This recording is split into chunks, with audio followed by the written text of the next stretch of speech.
Welcome back, everyone. We're about to take a deep dive that might just reshape how you think about the world and your place in it. We're going to be looking at the ideas of Neville Goddard, specifically his lecture, Power and Wisdom, delivered on October 4th, 1968. Get ready, because we're diving into a world where imagination reigns supreme, where the impossible becomes achievable, and where true wisdom lies in understanding our own divine nature. Neville Goddard's work, it really challenges you to rethink your assumptions. He says that our imagination isn't just for daydreaming. It's a force that can actually shape our reality. And he doesn't just talk about it. He tells stories about putting this power into action. One that really stood out to me was when he talked about literally stopping time in a park. He called it arresting power. I don't know about you, but I was hooked right there. What does it even mean to arrest power? It's about reaching a heightened state of awareness and intention. Like, imagine becoming so turned in to the power within you that it affects everything around you. This is not about, like, mind control over others. It's more about mastering something inside yourself. Exactly. It's like tuning into a frequency that most people don't even know exists. Neville connects this to the symbol of the dove descending, representing the Holy Spirit and the bestowal of power. He talks about how Jesus, after the dove descended, was, quote, clothed in power from on high. And then he declared the fulfillment of scriptures. Wow, okay, that's some powerful imagery. Makes you think, though. If we all have this potential power within, why aren't we seeing miracles every day? Well, Neville says that this power becomes truly accessible when we embody love. He calls it the human form divine. He even suggests that our power, if we could fully unleash it in this world, would be almost too much. Too much. Like, Yeah. we'd be walking around turning people into frogs. Maybe not that dramatic. Sure. But he gives the example of potentially influencing the intentions of others. Imagine being able to what he calls arrest an army and shift their intentions. That's a level of influence that's hard to even wrap your head around. Whoa, okay. So, maybe it's a good thing we have some limitations here. This brings up a big question for me. How do we even know if we're tapping into the right kind of wisdom? There's a lot of self-help stuff out there that feels, well, kind of off. How do we know this is different? That's where Neville gets really interesting. He distinguishes between the wisdom of the world, which is often about, external achievements, and the wisdom of God, which comes from a deep personal revelation. So it's not about reading books or following a set of rules. Exactly. Neville says you could study scripture all day long, but it won't lead you to God. He uses the example of Moses and the patriarchs. The patriarchs knew God as power, but Moses, he knew God as I am, a much deeper, more personal understanding. It's about moving from seeing God as this external force to recognizing the divine spark within ourselves, but how do we make that shift? Well, Neville tells a story about a friend's vision. It might help us understand this a little better. His friend described this journey. He was suddenly flying a car over trees, and he ended up in a world of beings made of dust.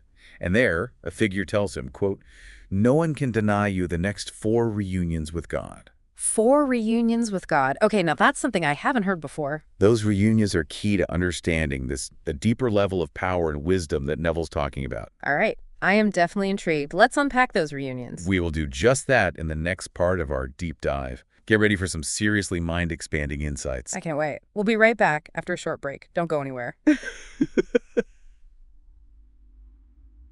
Okay, we're back. And those 4 mysterious reunions with God from that vision, I'm still trying to wrap my head around it. It is pretty mind-blowing, isn't it? But before we jump into the reunions, let's connect them back to the idea of arresting power. Okay, so how do those dust beings and that message tie into stopping time in a park? Well, Neville sees that vision as like a symbol of where humanity is right now. Those bodies of dust represent our physical bodies. Being animated by a deeper power. Remember how we talked about the human form divine? It's like we're these powerful beings, but we're just temporarily in these earthly forms. So it's not just that we have potential, it's that we're actually something much greater than we realize, just sort of walking around in these, dust suits? Exactly. It reminds me of how Paul described the first man being made of dust and the second man being of heaven. Okay, I see the connection. But what about those 4 reunions? What do they mean in this context? Think of them as like stages of awakening to our true nature and the power within. The first reunion is God's birth within us. That moment when we recognize the divine spark in each of us. So it's not about finding God out there somewhere. It's about realizing that spark has been inside us all along. You got it. The second reunion is the discovery of God's son, David, within. This one's about recognizing our own creative power, our ability to shape our own reality. It's like realizing we're not just passive observers, we're co-creators of our own lives. And then we come to the third reunion. This one's a little intense. Neville describes it as the splitting of the spiritual body in God's ascension. It's like this huge shift in consciousness where we separate from our limited sense of self and merge with the divine. Wow, that sounds almost like a mystical experience. It is. And finally, the fourth reunion. The Holy Spirit descending as a dove, bestowing power from on high. This symbolizes the full integration of our divine nature and the ability to use that power we've been talking about. So these 4 reunions are like a roadmap to unlock our full potential, spiritually and in terms of our ability to shape our reality. That's a great way to put it.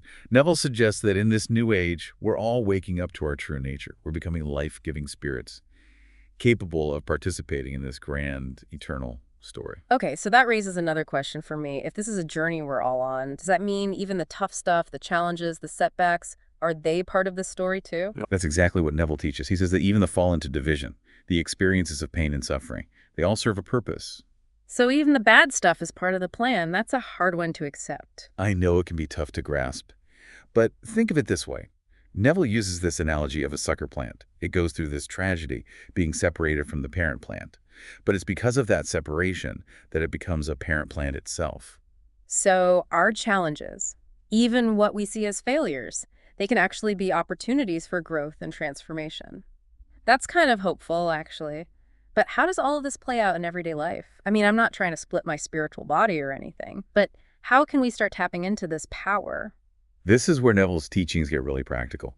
He talks about the power of belief and what he calls imaginal acts. He says we can bring our desires into reality just by imagining them as if they're already true. We have to feel the emotions that go with those desires and hold on to that belief with unwavering faith. So it's not just wishful thinking. It's about creating a vivid mental picture and truly believing it's possible. Exactly. He tells this story that really illustrates this. He was in a park and he saw a man light a cigarette. Yeah. And he decided, just on a whim, to arrest the power within himself. And the flame on the match, it froze. And the man holding it, completely still, he said he felt this undeniable sense of power. Wow, that's pretty wild. But if we're all capable of this, why aren't we all manifesting our dream lives? What's the missing piece?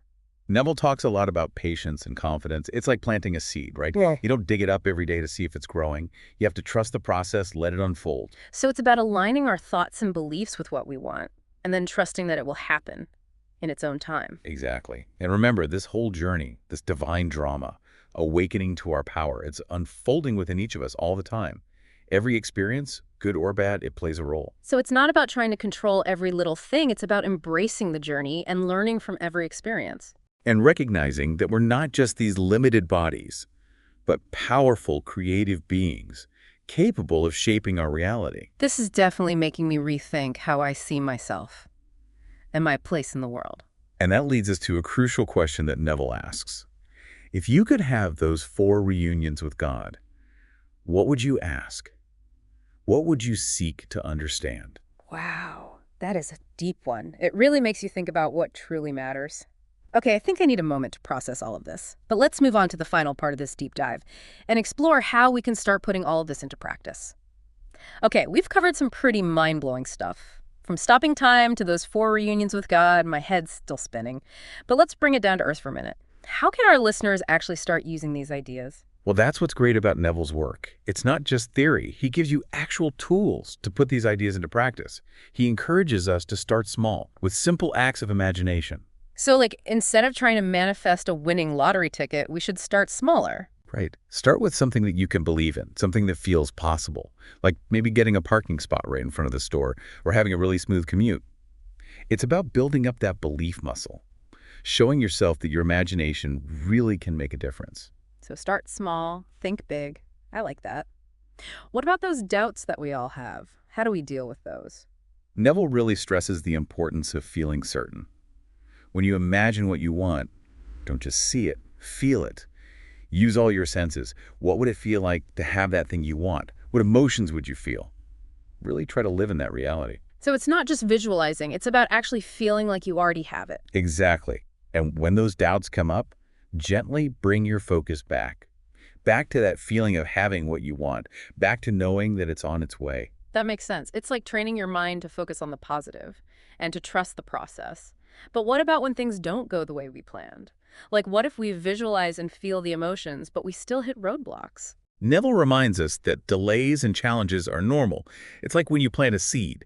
Just because you don't see the sprout right away doesn't mean it's not growing underground. So be patient. Trust the timing of things. Easier said than done sometimes. It is. And remember, every experience, even the tough ones, can teach us something. They're all part of the journey. This whole conversation has really changed how I see things. It's empowering to think that we have more control than we realize. I think that's the core of Neville's message. It's about realizing our power and becoming co-creators of our own lives. I'm definitely walking away from this deep dive with a lot to think about. And as we wrap up, I want to leave our listeners with that thought-provoking question from Neville. If you could have those 4 reunions with God, what would you ask? What would you want to understand? That's a great question to think about. It makes you think about what's really important and how to live your life in line with that deeper knowing. And remember, discovering yourself in your own power is a journey. It's a lifelong adventure of learning, growing, and expanding your awareness. So keep exploring, keep imagining, and never underestimate the incredible power you have within. Until next time, keep diving deep.